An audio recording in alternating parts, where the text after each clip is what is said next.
আসসালামু আলাইকুম এভরিওয়ান। আমরা চলে এসেছি জাভা নতুন আরেকটি টিউটোরিয়াল নিয়ে। আমরা গত টিউটোরিয়ালে কম্পোজিশন নিয়ে কথা বলেছিলাম। আজকে আমরা তার প্র্যাকটিক্যাল কোডটা দেখব। সো আমি কাজ আগানোর জন্য দ্রুতই আমি কিছু ক্লাস এবং প্যাকেজ ক্রিয়েট করে ফেলেছি। আশা করি আপনারা প্যাকেজ এবং ক্লাস ক্রিয়েট করা জানেন। সো আমরা আমাদের নরমাল যে কোডিং আছে আমরা কোডিং এ চলে যাই। সো আমাদের যে প্রয়োজনীয় ক্লাসগুলো যেমন ল্যাপটপ, গ্রাফিক্স কার্ড, প্রসেসর আমরা ক্রিয়েট করে ফেলেছি।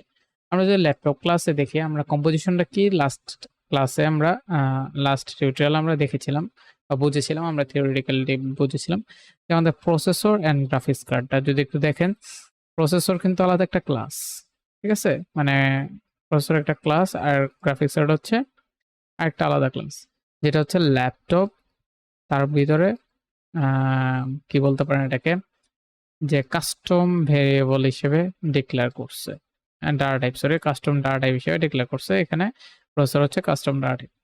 আমরা বলতে পারি যে কারণ string screen, processor like string RAM অনেকটা কাস্টম ডাটা টাইপের মতো ডিক্লেয়ার করছে। সো এটাই মূলত কম্পোজিশন। সো কম্পোজিশনটা কিভাবে কাজ করে বা কি হচ্ছে আমরা এই জিনিসটা একটু বুঝি। তো সেই জন্য আমরা কি করি, একটা কাজ করি, আমাদের গ্রাফিক্স কার্ড আর প্রসেসর এই দুটো এগুলো যেহেতু প্রাইভেট, এখানে আমি কনস্ট্রাক্টর ক্রিয়েট করে ফেলি। ঠিক আছে, আমাদের দুটা কনস্ট্রাক্টর হবে। একটা কনস্ট্রাক্টর হবে, আমরা কনস্ট্রাক্টর গুলা এখান থেকে সোর্স থেকে constructor without select deselect all field generate করে ফেলি। আরেকটা হবে অল ফিল্ড সহ, এটাকে আমি কি করব, source using all field generate. ঠিক আছে, আমরা দুটা করে দিলাম। আমরা এখান থেকে কাজ করতে পারি, আমাদের যে সুপার মেথডটা আছে, সুপার মেথডটা এখান থেকে সরাই দিই। এখানে সুপার মেথড আছে, এটাকে আমি সরাই দিই। ঠিক আছে, এখানে কিছু একটা ভুল হয়েছে না, ঠিক আছে, ওভারঅল ওকে। আমাদের কনস্ট্রাক্টর ক্রিয়েট করা হয়েছে, এখানে আমি এটা এখানে থাকুক। গ্রাফিক্স কার্ডও আমি সেম জিনিসটা ক্রিয়েট করে ফেলবো। এখানে সোর্স থেকে generate constructor, deselect all, okay, generate, then right click, source, select all field, generate, super মেথডটা সরাই ফেলবো। ঠিক আছে, এখানেও সুপার মেথডটা আমরা সরাই ফেলবো।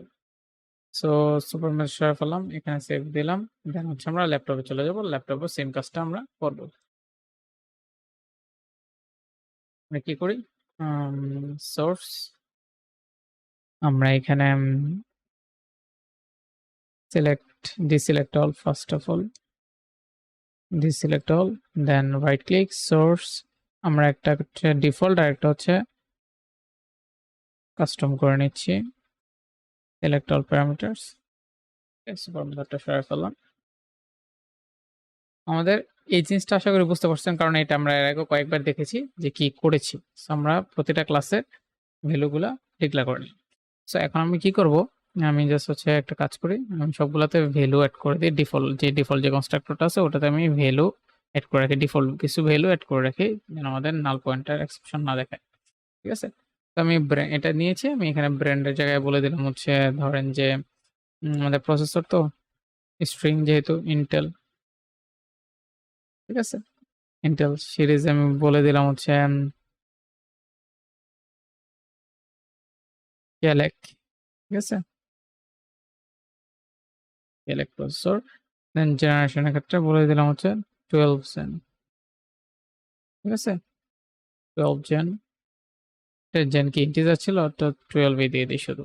ঠিক আছে, আমাদের এররটা চলে যাবে, আমাদের যেহেতু স্ট্রিংটা হবে না এখানে, এটা ঠিক আছে। দেন কোর্সে আমরা কোর্স কত থাকবে, ধরেন ইন্টিজার তো আমরা দিলাম 16, আমাদের মতো করে দিয়ে গেলাম। এখানে থ্রেডও দিলাম 16। ঠিক আছে, চেস মেমোরি দিলাম মেমোরি স্ট্রিং দিছে তো এখানে আমরা বলে দিলাম 16 এমবি চেস মেমোরি আমাদের। ঠিক আছে, 16 এমবি। ফ্রিকোয়েন্সি আমরা দিয়ে দিলাম 5.6 থেকে 6.5। ঠিক আছে, আমরা একটা জাস্ট নর্মালি দিয়ে রাখলাম আন্দাজে। ঠিক আছে, এটাই যে হয়তো এরকম কথা নেই। মিনিমাম আমরা বলে দিলাম হচ্ছে 5.6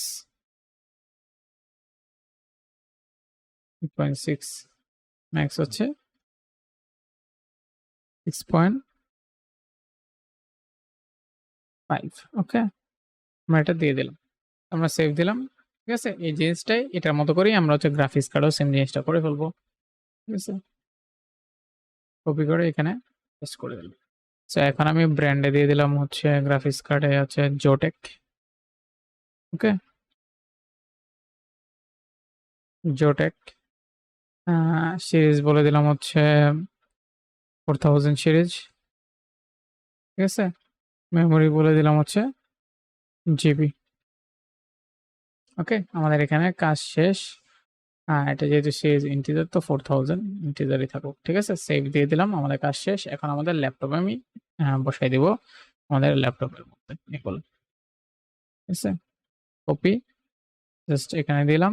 আমাদের এখানে স্ক্রিনে বলে দিলাম হচ্ছে ল্যাপটপের স্ক্রিন হচ্ছে 4K। ঠিক আছে, 4K স্ক্রিন। প্রসেসরে আমাদের কি করতে হবে, নিউ প্রসেসর। ঠিক আছে, আমাদের যে ক্লাসটা ছিল ওইটার একটা অবজেক্ট আমি ক্রিয়েট করে দিলাম, কিছু না। র্যাম বলে দিলাম হচ্ছে 16 GB। দেন হার্ড ড্রাইভ বলে দিলাম হচ্ছে 256 GB।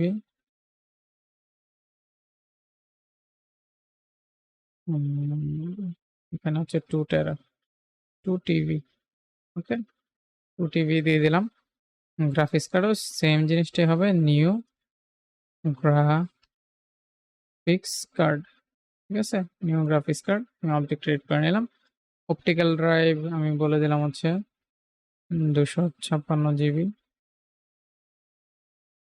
ওকে, কিবোর্ড বলে দিলাম হচ্ছে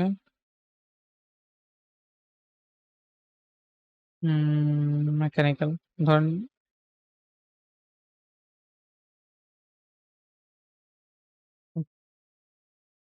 অন্য কিছু হইতে পারে, বানান ভুল হইতে পারে।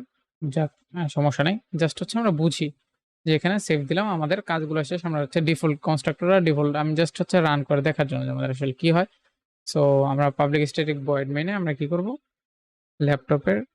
ল্যাপটপ ক্লাসের একটা কি করব, যেহেতু ল্যাপটপ ক্লাসের সাথে সবগুলো সংযুক্ত হয়েছে, আমাদের কম্পোজিশন গুলো হচ্ছে ল্যাপটপ ক্লাসেই হয়ে গেছে। কিন্তু এই যেমন প্রসেসর এবং গ্রাফিক্স কার্ডে আমরা ভ্যালু কিন্তু ল্যাপটপেই অ্যাক্সেস করে ফেলছি। ঠিক আছে, কোনো রকম এক্সটেন্ড বা হচ্ছে ইনহেরিটেন্স এর মাধ্যমে করি নাই।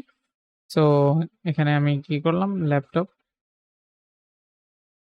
দিলাম। ল্যাপটপ দেওয়ার পর equal to new laptop. Okay, laptop class আমি এখানে ডিফল্ট যেটা আছে ওটা আমি ক্রিয়েট করে ফেললাম। ল্যাপটপ বানানটাকে ভুল লিখছি। ল্যাপটপ পাচ্ছে না কেন?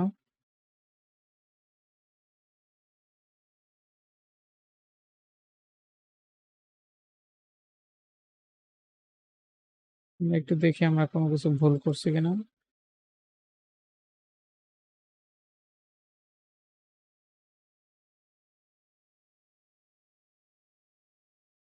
আচ্ছা, আমরা একটা কাজ করি, আমরা এখানে একটা প্যাকেজকে ইম্পোর্ট করে ফেলি। আমরা ওই যে ওখানের মতো করে কপি করে নিয়ে নিই। ঠিক আছে, আমাদের এটা ইম্পোর্ট হচ্ছে না সরাসরি, তো কপি করে নিয়ে নিই, তাহলে আমাদের আশা করি যে হয়ে যাবে। উনি এরর দিচ্ছে।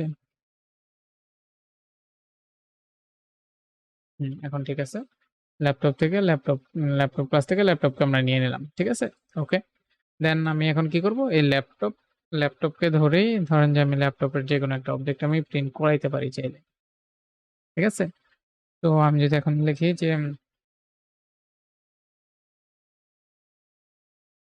সরি, আমি এখানে সিএস আউট দিলাম। এখানে আমি বললাম যে হচ্ছে আমি শুধু ল্যাপটপকে প্রিন্ট করো। ল্যাপটপকে যদি আমি প্রিন্ট করি, আমার এখানে কি হচ্ছে আপনারা একটু দেখেন, যে দিবে বাট হচ্ছে আমাকে অবজেক্ট দিচ্ছে, যে আমার ল্যাপটপ ক্লাসের সে একটা অবজেক্ট হিসেবে এখানে ডিফাইন করে দিছে। বাট আমরা তো এরকম চাই না, আমাদের একটা প্রিন্টিং দিবে। সেজন্য আমরা একটা কাজ করে আমাদের এখানে টু স্ট্রিং মেথডটা ক্রিয়েট করে ফেলি। টু স্ট্রিং আর একটা মেথড আছে যেটা হচ্ছে সোর্স থেকে আমরা কি করবো সবগুলোতে ক্রিয়েট করে দিব, তাহলে আমরা বুঝতে পারবো। যেমন হচ্ছে আমি ফার্স্ট অফ অল ল্যাপটপে ক্রিয়েট করে তারপর কি হয় আপনারা একটু দেখেন, যে টুইস্টিং আছে, জেনারেট টুইস্টিং এটাতে দিলাম, দেন সবগুলো সিলেক্ট অবস্থায় জেনারেট করে দিলাম, ঠিক আছে, এই যে হয়ে গেল। দেন আমি যদি সেভ দিই, আপনি একটু জিনিস খেয়াল করেন, হ্যালো হ্যালো হ্যালোতে গিয়ে আমি যদি রান করি জাভা অ্যাপ্লিকেশন হিসেবে, দেখেন ল্যাপটপ 4K দেখাচ্ছে। বাট প্রসেসরের ক্ষেত্রে আবার ওই যে এরকম ইয়েটা দেখাচ্ছে, কারণ সে প্রসেসরে তো আমি টুইস্টিং মেথড ক্রিয়েট করি নাই। সো এখন কি করব, আমরা গ্রাফিক্স কার্ড এবং প্রসেসর উভয়ের জন্য আমি একটা টুইস্টিং মেথড ক্রিয়েট করে দিব, ঠিক আছে। সো এটা কি করব, এখন আমরা টুইস্টিং মেথড ক্রিয়েট করব কোথায়, সোর্স থেকে জেনারেট টুইস্টিং, সিলেক্ট অবস্থায় জেনারেট, ওকে, দেন সেভ, দেন প্রসেসরে যাব, এখানেও সেম কাজটা করব, right click, source, generate twisting, select অবস্থায় জেনারেট, ওকে, সেভ। এখন যদি আমি রান করাই, রান এস জাভা অ্যাপ্লিকেশন, এই যে আমাদের এখানে যদি দেখেন যে প্রসেসরের ভিতরে যাওয়ার প্রসেসরের আবার যে কম্পোনেন্ট গুলো আছে সে আমাকে দিয়ে দিচ্ছে, এই যে আবার হচ্ছে পরে আবার হচ্ছে ফ্রিকোয়েন্সি মিনিমাম এখানে এসে শেষ হয়েছে প্রসেসরটা, দেন আবার র্যাম, তারপর হচ্ছে হার্ড ড্রাইভ, গ্রাফিক্স কার্ডে এসে আবার গ্রাফিক্স কার্ডের কম্পোনেন্ট গুলো দেওয়া শুরু হয়েছে, দেন আমাকে মূলত কম্পোজিশনটা কি আশা করি আপনারা বুঝতে পেরেছেন, যে আমরা ল্যাপটপের ভিতরে যদি দেখেন যে আমরা দুটা আলাদা আলাদা ক্লাসকে আমরা ডাটা টাইপ হিসেবে অনেকটা ইউজ করেছি।